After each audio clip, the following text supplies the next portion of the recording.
मैं धवल आमेटा आप सभी का मेरे चैनल संकल्प मैथ्स क्लास पर हार्दिक स्वागत और अभिनंदन करता हूँ। दोस्तों, आप सभी को जैसा पता होगा कि कल यानी 31 मार्च 2022 को राजस्थान माध्यमिक शिक्षा बोर्ड कक्षा 10 की परीक्षाएं प्रारंभ होने जा रही है। उस परीक्षा से संबंधित मैं आज कुछ महत्वपूर्ण बातें आपके सामने लेकर आया हूं कि परीक्षा में हमें किन बातों का ध्यान रखना चाहिए और परीक्षा को किस तरह से आयोजित करनी चाहिए, कैसे प्रारंभ करनी चाहिए, उन बातों को मैं आपके सामने लेकर आया हूं। दोस्तों, अब आपके पास वो समय आ चुका है कि आपको एक योद्धा की तरह उस रणभूमि के अंदर उतरना है और युद्ध को विजय करना है। मेरे कहने का मतलब ये है दोस्तों कि आपने अब तक जिस विषय के अंदर जितना पढ़ा है वो खूब है, बस आपके पास अब वो समय आ चुका है कि आपको जो पढ़ा गया है उसका रिवीजन करना है, अपना 100% देना है। आप ये गलती मत करना कि आपने कोई टॉपिक नहीं पढ़ा है उसको आप लेकर बैठ जाओ, तो शायद हो सकता है कि जो टॉपिक आपने नहीं पढ़ा है उसको अगर आप पढ़ोगे तो वो अच्छी तरह से नहीं पढ़ सकोगे, उसका अच्छी तरह से रिवीजन नहीं हो सकेगा, तो शायद आपका तनाव और बढ़ सकता है उस परीक्षा से लेकर, उस टॉपिक से लेकर कि यार मुझे ये चीज़ समझ में नहीं आई है, अब मैं इसका क्या करूं। आपके पास अब वही समय जितना आपने कंटेंट तैयार किया है उस कंटेंट का अच्छी तरह से रिवीजन करें, उसका बार बार रिवीजन करें। जितनी बार ज़्यादा रिवीजन करेंगे, लिख लिख कर याद करेंगे, तो शायद हो सकता है उसमें आप अच्छा प्रयास कर सकें। नया टॉपिक उठाने की आप गलती बिल्कुल भी मत करना। दोस्तों, जब भी आप परीक्षा देने जाओ तो उससे 1 या 2 घंटे पहले अपनी किताबों को छोड़ देना चाहिए। ऐसा नहीं कि अंतिम समय तक आप किताबों को पढ़ रहे हैं, क्योंकि 1 या 2 घंटे से पहले किताबों को छोड़ने का उद्देश्य ये है दोस्तों कि आप एक अच्छी तरह से माइंड से सेटअप हो जाए कि आज मुझे परीक्षा देने जानी है।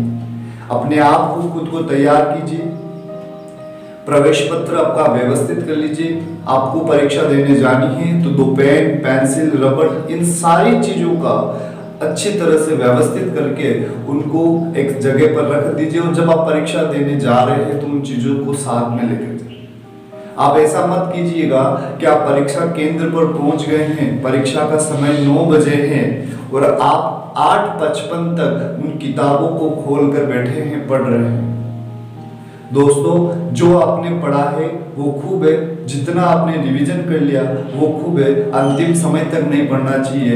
इससे हमारे ही नुकसान होता है। नुकसान ये होता है कि जो आपने अंतिम समय में देखा शायद हो सकता है वो अच्छी तरह से नहीं देख सके और वही प्रश्न परीक्षा में आ जाए, तो शायद हमें उस परीक्षा केंद्र के अंदर बैठकर और तनाव महसूस हो जाएगा, अरे यार ये प्रश्न मैंने लास्ट में देखा और मुझे नहीं आ रहा। अगर आपने ऐसा प्रश्न जो नहीं देखा वो परीक्षा में आ सकता है, तो हो सकता है कि आप उस प्रश्न पर चिंतन करें और उस प्रश्न का उत्तर आप निकाल सकते हैं। दोस्तों, सबसे महत्वपूर्ण बात तो ये है कि जब आप परीक्षा हॉल में बैठे हो तो वहां पर उस हॉल में बैठकर 2 महत्वपूर्ण बातों का ध्यान हमेशा रखना चाहिए। और पहली बात वो है कि अपने इष्ट देव और माता पिता का स्मरण करना चाहिए और अपने दिमाग के अंदर, अपने जहन के अंदर उन 2 चित्रों को लाने का प्रयास कीजिए जिन्होंने आपको इस सृष्टि के अंदर या इस दुनिया को आपको बताया, और वो है आपके माता पिता।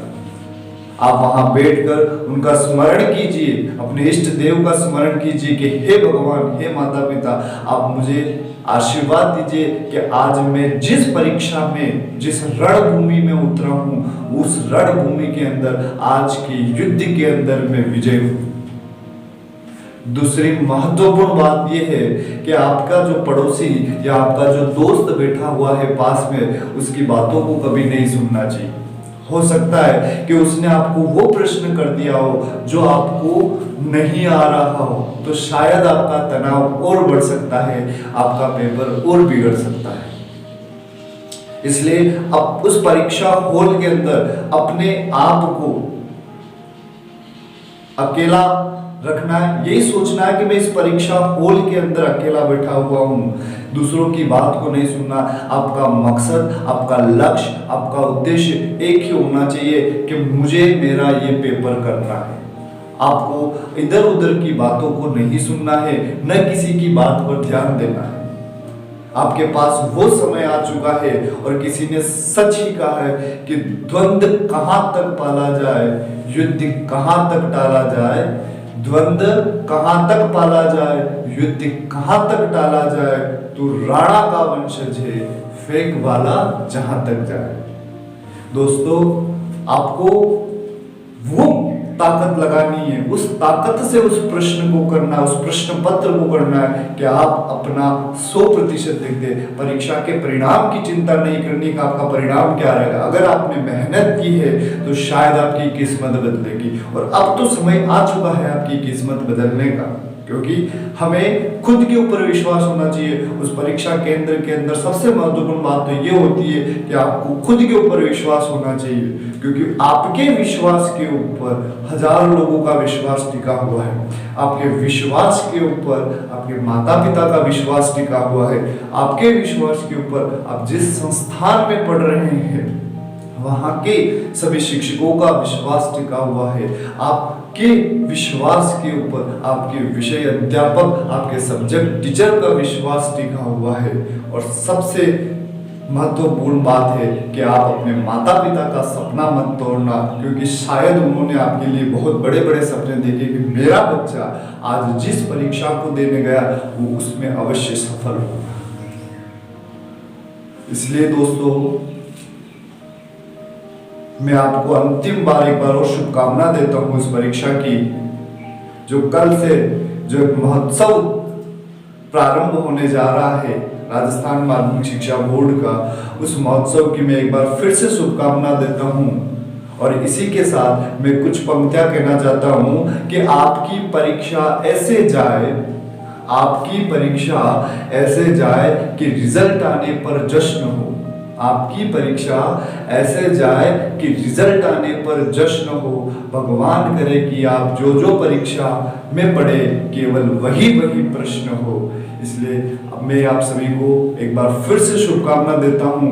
भगवान से प्रार्थना करूंगा कि इस राजस्थान माध्यमिक के अंदर माध्यमिक शिक्षा बोर्ड कक्षा के 10 के जितने भी छात्र और जितने भी छात्रा यानी मेरे छोटे भाई बहन हैं, उन सभी को अपने इस परीक्षा में सफल करना।